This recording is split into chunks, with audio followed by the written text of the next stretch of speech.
माँ बाप के दिमाग में यूँ बैठ जाएगा कि बच्चों को खेल से बचा के रखना, क्योंकि खेल में तो बच्चों का शोषण होता है ना। कोई भी बेटी आगे आके खुद पे ये ब्लेम नहीं लेगी कि मेरे साथ छेड़छाड़ हुई है, इस तरह का मामला हुआ है, कुछ न कुछ इस तरह का मामला हुआ है तो उन बेटियों ने पहल की है। सर, आप हरियाणा के मशहूर कलाकार हो, बच्चा बच्चा आपका नाम जानता है और आज देश के जो हालात है उससे भी आप वाकिफ हो। तो सर देखो, किसान भी सड़कों पर है, पहलवान भी सड़कों पर है, यहाँ तक कि कर्मचारी भी सड़कों पर है, तो क्या कहना चाहोगे? कहना यही चाहूँगा कि सरकार को आगे आके इन बातों के जवाब देने चाहिए, क्योंकि सरकार बैठी है साइलेंट मोड पे। ये जो कर कई बार अपन सोचना हो ना कि हम टेंशन फ्री होना चाहो, हम फ़ोन ने फ्लाइट मोड करके सो जावा, तो यह सरकार फ़ोन फ्लाइट मोड करके सुती है, ये सुने नहीं रही कि लोग बोलना क्या चाह रहे हैं। अब प्रधानमंत्री जी आते हैं, मन के विचार बता जावे, अपने मन के बता जाते हैं, लोगों के मन के विचार बेचारा के भीतरे मर रहे हैं। तो इन लोगों के विचार भी सुनने पड़ेंगे, चाहे पहलवान बैठे हैं चाहे किसान बैठे हैं, उनकी आवाज़ सुननी पड़ेगी। देखो सर, जो पहलवान बेटियां जो जंतर मंतर पे बैठी हैं, उनने जो लगातार मतलब उनको आरोप लगाए हैं ब्रजभूषण जी पे, तो मतलब उसके बारे में आपका क्या कहना है? मेरा ये कहना है, देखो अपने समाज की जो सोच है ना, कोई भी बेटी आगे आके खुद पे ये ब्लेम नहीं लेगी कि मेरे साथ छेड़छाड़ हुई है, इस तरह का मामला हुआ है, कुछ न कुछ इस तरह का मामला हुआ है तो उन बेटियों ने पहल की है। और वो पहल भी नो मान लो, उनका करियर बिल्कुल सेटल है। अगर वो चुपचाप भी अपना खेल करके या खेल से भी रिटायरमेंट लेके उनकी लाइफ सेटल है, उन्हें कोई इतनी बड़ी जरूरत नहीं है कि बहुत सारा पैसा कमाना है, फेम कमाना, नेम कमाना है। भगवान ने उनको सब कुछ दिया है, उसके बावजूद भी अगर वो किसी चीज़ के खिलाफ बोल रहे हैं तो कहीं ना कहीं उसमें आने वाली पीढ़ी की भी भलाई है, आने वाली पीढ़ी जो आएगी उन बच्चों की भी भलाई है जो आने वाले टाइम में रेसलिंग में आएगी। ये पहलवान बैठे हैं जब से लोगों के माइंड में जिन जो माँ बाप अपने बच्चों को अखाड़े की तरफ भेजते थे या बच्चियों को खेल की तरफ भेजते थे, उनके दिलो दिमाग में रोज का डर रहता है कि कहीं हमारी बच्चियां भी इस तरह के कहीं शिकार ना हो जाएं। तो वो डर जरूरी है ख़त्म करना, और इन पहलवानों ने अगर पहल करी है तो बहुत अच्छी बात है, पूरे देश को साथ देना चाहिए। देखो सर, जो पहलवान बेटियां वहाँ पे बैठी आरोप लगाई हैं, तो मतलब ये तो एक नाम भी है, फेम भी है, सारी चीज़ें इनके पास, लेकिन जो आम बेटियां जो खेलती है ग्राउंडों में, अगर उनके साथ ऐसा शोषण होगा तो वे आवाज़ भी नहीं उठा सकती। आवाज़ उठाने की बात ये है। तो वही तो कह रहा हूँ कि जब आवाज़ उठती है तब अगर देश पीछे हट जाएगा तो आने वाली बच्चियां आवाज़ नहीं उठा पाएंगी। आज ये मैसेज है, अगर दिल्ली से ये पहलवान खाली हाथ वापस लौट गए, इनकी मांगे नहीं मानी गई, तो आने वाली पीढ़ी में दोनों रास्ते बंद हो जाएंगे। एक तो जो बच्चे पहले से खेल में, उनकी बोलने की शक्ति खत्म हो जाएगी कि आप आवाज़ उठाओगे, जब इतने बड़े आंदोलन के बाद भी आवाज़ दबगी तो आपकी कौन सुनेगा। एक तो ये मैसेज जाएगा। दूसरा ये जाएगा कि नए बच्चे जो खेल में आने थे, जो टैलेंट, अपना हरियाणा खेल रहा था, जाना जाओ है, हरा भरा हरियाणा, दूध दही का खाना, कुश्ती है, कबड्डी है, इन चीज़ों से हम जाने जाते हैं। आने वाले टाइम में लोगों के दिमाग में, माँ बाप के दिमाग में यूँ बैठ जाएगा कि बच्चों को खेल से बचा के रखना, क्योंकि खेल में तो बच्चों का शोषण होता है।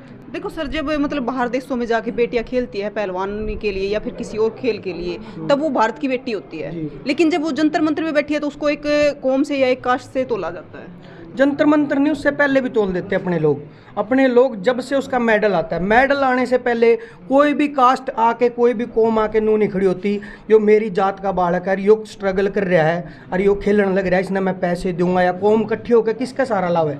कौन सी कौम आके नुको है मेडल जीतने से पहले कि एक बालक उड़े फलाने गांव में स्ट्रगल कर रहा है, उस खातर इकट्ठे होकर पीछे लाओ। हाँ, रेयर कुछ उदाहरण होंगे, लेकिन जब ये जीत के आते हैं ना, ये वापस अपने देश भी नहीं पहुंचते, उससे पहले इनकी कास्ट ढूंढ ली जाती है, इनका गांव ढूंढ के सबसे पहले ये ढूंढा जाता है किस कास्ट से है, और प्रचार शुरू हो जाता है, फलानी जाति के छोरे ने, फलानी जाति की छोरी ने झंडा लहरा दिया, ये लहरा दिया। तो कास्टिज्म तो इनको दूर रखो। खासकर सैनिकों को जो शहीद होते हैं बॉर्डर पे, वो किसी कास्ट के नहीं, वो देश के हैं, खिलाड़ी हैं, वो देश के हैं, इनको कास्ट से दूर रखो। देखो सर, आप भी एक गांव से निकले हो और आपको पता होगा, हमारे गांव में जब हरियाणा की बेटी मतलब अपने गांव की किसी बेटी पे बुरी नज़र से कोई देखता तो मतलब काला मुंह करके और जूते की माला पर आकर गधे पे बैठा कर चक्कर कटवाया करते, और आज के टाइम में मतलब कार्रवाई नहीं हो रही। इसमें आज के टाइम की अगर बात करूं तो दोनों चीज़ों को जिम्मेदार होना पड़ेगा। जब हम लड़की को समझाते हैं बेटी ध्यान से जाइए, भाई पल्ला सर पर रखिए, तो ये चीज़ बेटे को भी समझा के भेजना पड़ेगा। जब बेटे को घर से बाहर भेजते हैं, हम कभी नहीं कहते, उसको भी समझाना पड़ेगा, बाहर जावे, किसी की छोरी छल्ली ने भाई कोई दिक्कत हो तो उसका सहारा लाइए,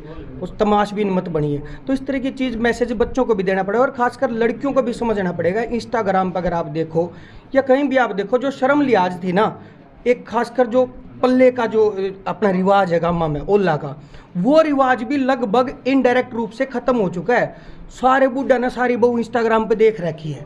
तो इसका मतलब ये मैसेज बहुत गलत जा रहा है कि जो संस्कार थे, जो समाज था, वो खत्म होता जाने लग रहा है। आप बोल लो आके, ठीक है, आवाज़ उठाओ, लेकिन जब आप कुछ इस तरह की एक्टिविटी इंस्टाग्राम पे करते हैं जिससे आपका ही खुद ही मैसेज गलत जा रहा है, और अगर बच्चों के हाथ में फ़ोन रहता है और बच्चों को हम बार बार ये नहीं चेक कर सकते वो देख क्या रहा है। एक रील अगर अच्छी देख रहा है, हम थोड़ा सा इधर उधर होए, उसने स्किप कर दिया, उसके सामने अगर गंदी रील आ रही है तो बच्चे पे उस चीज़ का इफेक्ट जाता माइंड पे कि इस तरह की रील मैं भी बनाऊंगा, इस तरह से मैं भी डांस करूंगी या करूंगा।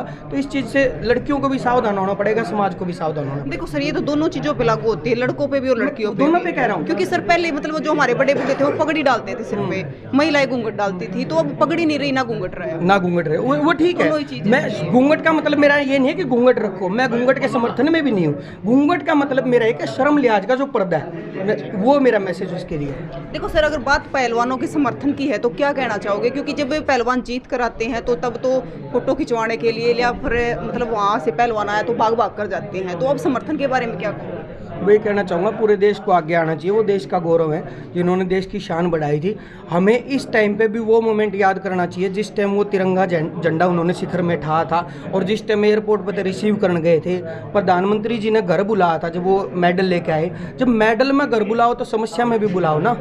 हम बालक को जब खिला रहे हैं, वो हंस रहा है, उस टाइम पे उसके साथ हम भी हंस रहे हैं, और वो बालक रोन लाग जाए, अपन सोचा ना तो रो है छोड़ और कि मैं काम लाग जाओ, तो वो अच्छी बात नहीं है। उसको रोते को भी संभालो, हंसते को भी संभालो, अपना ही बालक है वो।